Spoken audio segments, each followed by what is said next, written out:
आज हम लोग क्लास 10th के इतिहास विषय की ऑब्जेक्टिव क्वेश्चन जो 2023 में बोर्ड परीक्षा में पूछने की संभावना है उनके संग्रह को देखते हैं। तो आइए स्टार्ट करते हैं। तो आइए सामाजिक विज्ञान इतिहास जो है उसका पहला चैप्टर यूरोप में राष्ट्रवाद उनके ऑब्जेक्टिव देख रहे हैं। तो पहला क्वेश्चन है जर्मन राइन राज्य का निर्माण किसने किया था। ए ऑप्शन है लुई 18वां, बी है नेपोलियन बोनापार्ट, सी है नेपोलियन तृतीय और डी है बिस्मार्क। तो जर्मन राइन राज्य का निर्माण जो था वो नेपोलियन बोनापार्ट ने किया था। ठीक है, इसके बाद हम लोग दूसरा क्वेश्चन देखेंगे कि दूसरा क्वेश्चन क्या कहता है। ठीक है, तो दूसरा क्वेश्चन है यूरोप में राष्ट्रवाद की पहली स्पष्ट अभिव्यक्ति कब हुई। ए ऑप्शन है 1789 ईस्वी की फ्रांसीसी क्रांति के साथ, बी है 1830 की फ्रांसीसी क्रांति के साथ, सी है 1848 की फ्रांसीसी क्रांति के साथ और डी है इनमें से कोई नहीं। तो यूरोप में राष्ट्रवाद की पहली स्पष्ट अभिव्यक्ति जो है 1789 ईस्वी की फ्रांसीसी क्रांति के साथ हुई, अर्थात ए नंबर ऑप्शन होगी इसका ए। तीसरा है यूरोप का मरीज किसे कहा जाता है। तो ए ऑप्शन है प्रसा को, बी है ऑस्ट्रिया को, सी है तुर्की को और डी है ब्रिटेन को। तो यूरोप का मरीज जो है तुर्की को कहा जाता है, अर्थात सी नंबर इसका आंसर होगी। ठीक है, अब हम लोग चौथे नंबर क्वेश्चन पे जाएंगे। चौथे नंबर क्वेश्चन क्या कहता है देख रहे हैं। चौथे नंबर क्वेश्चन कह रहा है कि मेटरनिख का पतन किस वर्ष हुआ। ए ऑप्शन है मार्च 1848 ईस्वी में, बी है अप्रैल 1848 ईस्वी में, सी है मई 1848 ईस्वी में और डी है जून 1848 ईस्वी में। तो मेटरनिख का पतन जो है मई 1848 ईस्वी में हुई, अर्थात सी ऑप्शन होगा। अब हम लोग पाँचवीं क्वेश्चन पर देखेंगे 5 नंबर क्वेश्चन क्या कह रहा है। तो 5 नंबर क्वेश्चन है कि फ्रांस में किस शासन वंश की पूर्ण स्थापना वियना कांग्रेस द्वारा की गई। तो ए नंबर ऑप्शन है ऑर्लिया वंश, बी है बुर्बो वंश, सी है हैब्सबर्ग वंश और डी है राजशाही वंश। तो इसमें ध्यान देंगे हम लोग फ्रांस में किस शासन वंश की पूर्ण स्थापना वियना कांग्रेस द्वारा की गई। तो बुर्बो वंश की, माने क्या बी नंबर ऑप्शन होगा इसका। छठा क्वेश्चन देख रहे हैं इटली एवं जर्मनी के एकीकरण के विरुद्ध निम्नलिखित में से कौन सा देश था। ए ऑप्शन है प्रसा, बी है रूस, सी ऑस्ट्रिया और डी इंग्लैंड। तो इटली एवं जर्मनी के एकीकरण के विरुद्ध इसमें से ऑस्ट्रिया जो थे वो थे, अर्थात सी नंबर ऑप्शन होगी इसका। ठीक है, अब हम लोग 7 नंबर देखेंगे कि 7 नंबर क्वेश्चन क्या कर रहा है। तो 7 नंबर क्वेश्चन है कि मेजनी का संबंध किस गठन से था। पहला ऑप्शन है ए लाल सेना, बी ऑप्शन है चेका, सी है लाल कुर्ती और डी ऑप्शन नहीं दिया गया है। इसका आंसर होगा कार्बोनरी, अर्थात डी में दिया होगा तो दिया होगा, नहीं दिया इनमें से कोई नहीं होगा तो इनमें से कोई नहीं, लेकिन ए बी सी ऑप्शन में से कोई नहीं है, अर्थात इसका आंसर होगा कार्बोनरी। 8 नंबर क्वेश्चन है जालवेरिन एक संस्था थी। ऑप्शन ए व्यापारियों की, ऑप्शन बी क्रांतिकारियों की, ऑप्शन सी बुद्धिजीवियों की, ऑप्शन डी सामंतों की। तो जालवेरिन जो संस्था थी वह व्यापारियों की थी, अर्थात ऑप्शन ए हो जाएगा इसका आंसर। ठीक है, अब हम लोग 9 नंबर क्वेश्चन पे चलेंगे। 9 नंबर क्वेश्चन आखिर क्या कहता है वो देखेंगे। ठीक है, 9 नंबर क्वेश्चन देखते हैं हम लोग। 9 नंबर क्वेश्चन है कि 1829 की एड्रियानोपुल की संधि किस देश के साथ हुआ। 1829 की जो एड्रियानोपुल की संधि हुआ वो किस देश के साथ हुआ। पहला ऑप्शन है हंगरी, दूसरा ऑप्शन है तुर्की, तीसरा है यूनान और चौथा है पोलैंड। तो 1829 एड्रियानोपुल की जो संधि हुई वो तुर्की के साथ हुआ, अर्थात बी नंबर ऑप्शन इसका होगा। 10 नंबर क्वेश्चन कहता है काउंट काबूर को विक्टर एमैनुअल ने किस पद की नियुक्ति किया था? तो ए ऑप्शन है गृह मंत्री, बी है सेनापति, सी है फ्रांस का राजदूत और डी है प्रधानमंत्री। तो इसको जो है प्रधानमंत्री के पद पर नियुक्ति किया था, अर्थात डी नंबर ऑप्शन होगा। अब हम लोग देखेंगे 11 नंबर क्वेश्चन है गेरिबाल्डी पैसे से क्या था? पहला ऑप्शन है नाविक, दूसरा किसान था, तीसरा सैनिक था और चौथा है दार्शनिक था। तो इसका होगा गेरिबाल्डी जो है पैसे से नाविक था। 12 नंबर क्वेश्चन का था इटली एवं जर्मनी वर्तमान में किस महादेश के अंतर्गत है? तो ए नंबर ऑप्शन है दक्षिणी अमेरिका, बी है यूरोप, सी नंबर है उत्तरी अमेरिका और डी नंबर है पश्चिमी एशिया। तो इटली और जर्मनी जो है वर्तमान में यूरोप महादेश में स्थित है, तो इसका बी नंबर हो जाएगा। 13 नंबर क्वेश्चन कहता है कि रक्त एवं लौह की नीति का अवलंबन किसने किया था? ए ऑप्शन है हिटलर, बी विलियम प्रथम और सी बिस्मार्क और डी है मेंजनी। तो रक्त एवं लौह की नीति का अवलंबन जो था वो बिस्मार्क ने किया था, याद रखें। 14 नंबर क्वेश्चन कहता है यूरोप वासियों के लिए किस देश का साहित्य एवं ज्ञान विज्ञान प्रेरणा स्रोत रहा? ए नंबर ऑप्शन है तुर्की, बी है इंग्लैंड, सी है जर्मनी और डी है यूनान। तो यूनान जो देश था उसका जो था साहित्य एवं ज्ञान विज्ञान यूरोप वासियों के लिए प्रेरणा स्रोत रहा, अर्थात इसका डी नंबर ऑप्शन होगा। 15 नंबर क्वेश्चन कहता है फ्रैंकफर्ट की संधि कब हुई? 1871, बी नंबर है 1870, सी नंबर 1866 और डी नंबर 1864।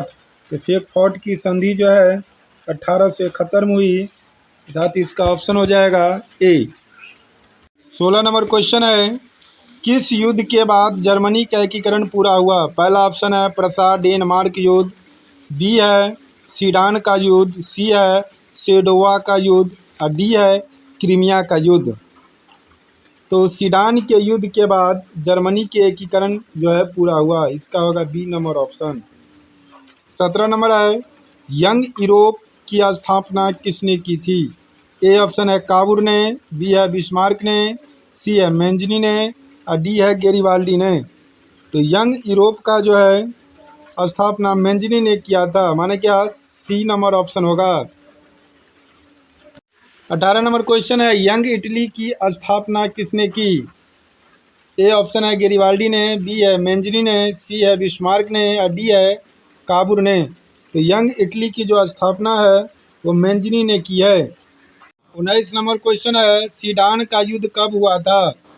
पहला ऑप्शन है ए नंबर 1867 ईस्वी में, बी नंबर है 1868 ईस्वी में, सी है 1870 में और डी है 1871 ईस्वी में।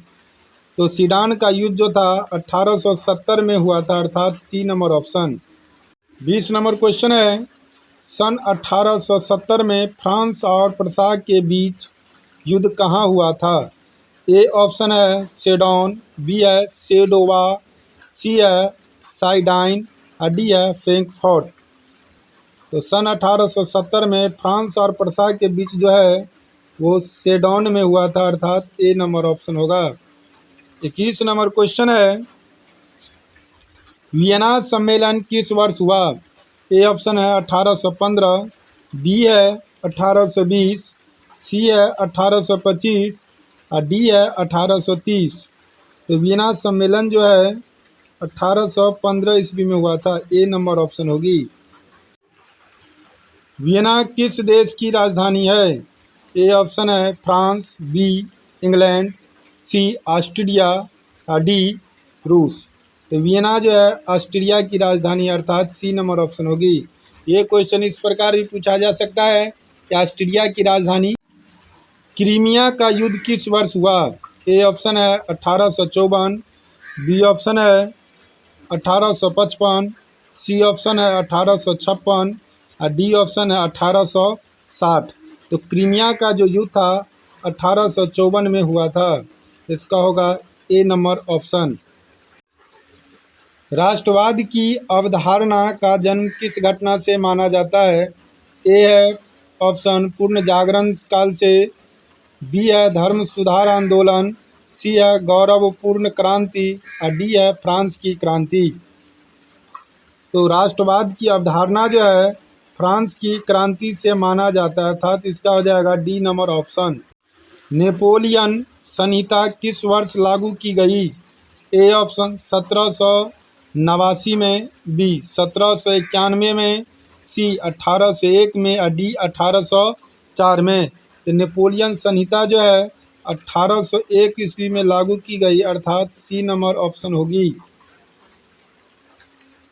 वियना सम्मेलन अर्थात कांग्रेस का अध्यक्ष कौन था? वियना सम्मेलन जो था उसका अध्यक्ष कौन था? तो ए है नेपोलियन बोनापार्ट, बी है लुई 18वां, सी ऑप्शन है चार्ल्स एल्बर्ट और डी है मेटरनिक। तो वियना सम्मेलन का जो था अध्यक्ष वो मेटरनिक था। मेटरनिक व्यवस्था का उद्देश्य क्या था?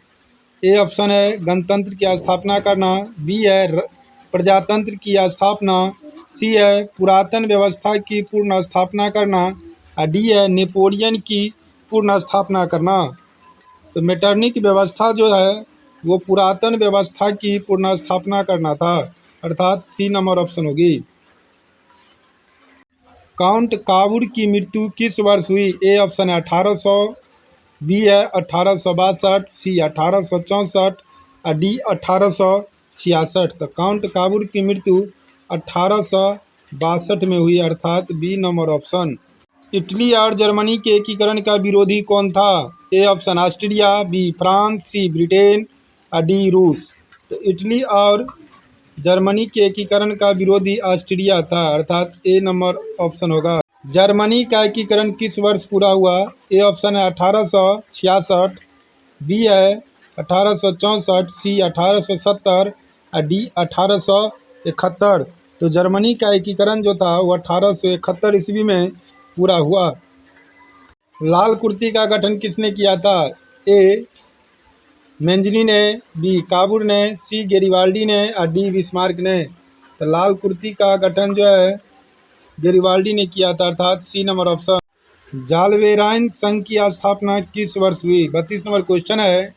जालवेराइन संघ की स्थापना किस वर्ष हुई? ए ऑप्शन है 1830, बी ऑप्शन है 1832, सी ऑप्शन है 1834 और डी ऑप्शन है 1836। तो जालवेराइन जो संघ थी इसका स्थापना जो है 1834 में हुआ, अर्थात सी नंबर ऑप्शन होगा। 33 नंबर क्वेश्चन है। गॉस्टीन की संधि किस वर्ष हुई? गॉस्टीन की संधि किस वर्ष हुई? ए ऑप्शन है 1864, बी 1865, सी 1866 और डी 1870। तो गॉस्टीन की संधि जो है 1865 में हुई, अर्थात B number option. 34 number question है। यूरोपीय सभ्यता का पालना किसे कहा जाता है? ए ऑप्शन है इटली को, बी है फ्रांस को, सी है इंग्लैंड को, डी है यूनान को। तो यूरोपीय सभ्यता का जो पालना है वो यूनान को कहा जाता है, अर्थात इसका हो जाएगा डी नंबर। 35 नंबर क्वेश्चन है कि एड्रियानोपुल की संधि किस वर्ष हुई? एड्रियानोपुल की जो संधि है वो किस वर्ष हुई? तो ए ऑप्शन है 1829, बी है 1830, सी है 1831, डी है 1832। तो एड्रियानोपुल की संधि जो थी 1829 में, अर्थात ऑप्शन नंबर 1 1829 में हुई थी एड्रियानोपुल की संधि। सीडान का युद्ध किनके बीच हुआ? 36 नंबर क्वेश्चन है। सीडान का युद्ध किनके बीच हुआ? Option A Austria Prussia, option B Prussia Denmark, option C Italy Rome, option D France Prussia. तो सीडान का जो युद्ध था वो फ्रांस और प्रसा के बीच हुआ, अर्थात option number D. 37 number question है। किस वर्ष यूनान को एक स्वतंत्र राष्ट्र घोषित किया गया? Option A 1830, option B 1832, option C 1834, option D 1836। तो 1832 में यूनान को एक स्वतंत्र राष्ट्र के रूप में घोषित किया गया। इसका आंसर हो जाएगा B number option 1832। 38 number question है। किस संधि द्वारा जर्मनी का एकीकरण पूरा हुआ? ऑप्शन ए है डेनमार्क की संधि, ऑप्शन बी है गेस्टीन की संधि, ऑप्शन सी प्राग की संधि, ऑप्शन डी फ्रैंकफर्ट की संधि। तो जर्मनी का एकीकरण जो है फ्रैंकफर्ट की संधि के द्वारा हुआ। इसका आंसर हो जाएगा option number D. 39 number question है, हंगरी की राजधानी है? ऑप्शन ए तुर्की, option B Budapest, option C Prussia, option D Sedan. तो हंगरी की जो राजधानी है वो बुडापेस्ट है, अर्थात option number D. 40 number question है, गीजो कहाँ का प्रधानमंत्री था? गीजो कहाँ का प्रधानमंत्री था? Option A Prussia, option B तुर्की, option C France, option D sedan.